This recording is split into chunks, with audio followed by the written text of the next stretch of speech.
So, the weather's been nice. Yes, I have watched the news, and I know that we had lightning the other day. I just thought maybe we could talk about... I'm trying to interact with you, okay? Thanks for ruining it. Small talk is a very interesting thing. I was the biggest hater of small talk previously. I thought it was annoying. Why do we have to work to fill awkward space when it's not awkward? This is comfortable silence most of the time. Let's just wait until we have something substantial to say and then keep quiet till then. Recently, my mind has been changed about the importance of small talk.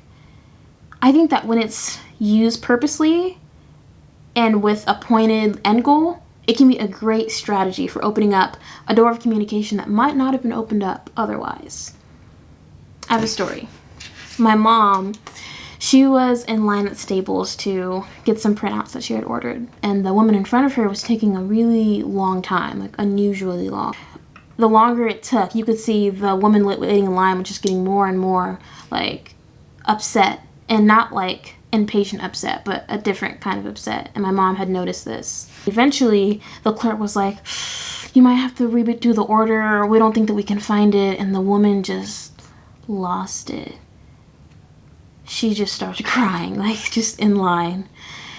And then she started telling the clerk that apparently she had lost a close relative. And what she was trying to print out was a photo album because the homegoing and the family gathering was coming up very soon. And she wanted everyone to have a gift that they could take home. And that gift was supposed to be the photo album. And my mom was like, "Oh, wow."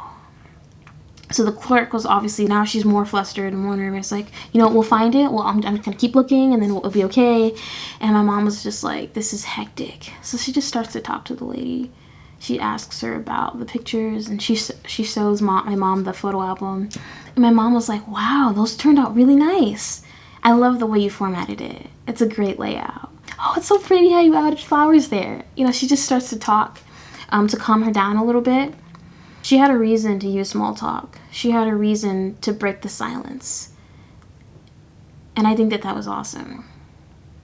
I tried small talk recently for myself. A couple weeks ago, I was at the postal office in Rayleigh's. And my boss had sent me to mail a couple packages. It was probably it wasn't a couple, it was over 15. So I was going to be there for a while. For privacy reasons, we'll call the clerk Donald. So I had a lot of packages for Donald. I just started talking to him about how we had lightning. How we had lightning that last weekend. And he was like, "Yeah, it was crazy." We talked about that. He works right next to a drink place that I like. So I asked him, "Hey, have you been to the drink place? It's really close to where you work."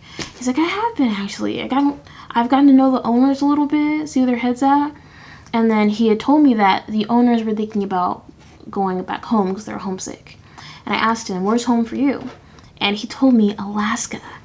Now, I have been fascinated with Alaska for a long time. I think it's really cool how their time difference is so different than ours, and how it's dark for most of the day, and they only get I think less than 4 hours of daylight. It's crazy. And I just think Alaska's beautiful. So I'd want to visit. So when he said that, I thought, wow, this is interesting. This is the gold mine that I was digging for. So I asked him about, well, how was your time in Alaska? What do you miss about it? What kind of community did you have? And he's Native American, so he was saying the Native American community in Alaska is so much different than it is in Sacramento. And he just began to open up to me about how he misses that close-knit community that he had, and how they would have gatherings, they would have parties all the time, and it's just not like that here. And I was like, huh, I've never heard that perspective. That was really interesting to know. It was a short conversation. We talked enough for him to finish my packages, but I just thought, wow, who would have thought? Donald from Rayleigh's. I see him a lot, because he doesn't just work in the postal service. He works just all around Rayleigh's. I'm like, who would have thought that this man would have grown up in Alaska? and that he's like Native American. I was like, that's such an interesting story that I wouldn't have known unless I asked. What if as strangers we have something to offer each other? Like, what if you have the last edition of this rare novelty that I've been looking to find everywhere, and your cousin has it, and you're like, yeah, they sell it in Manteca, California. Well, now I know I can go to Manteca, California this weekend and get the novelty item, but I wouldn't have known that if I hadn't talked to you, right? Small talk, when used effectively, can be really cool, and it can lead to some awesome conversations. Don't be afraid to break the silence, but don't be afraid to sit in comfortable silence either. Yeah. Good talk.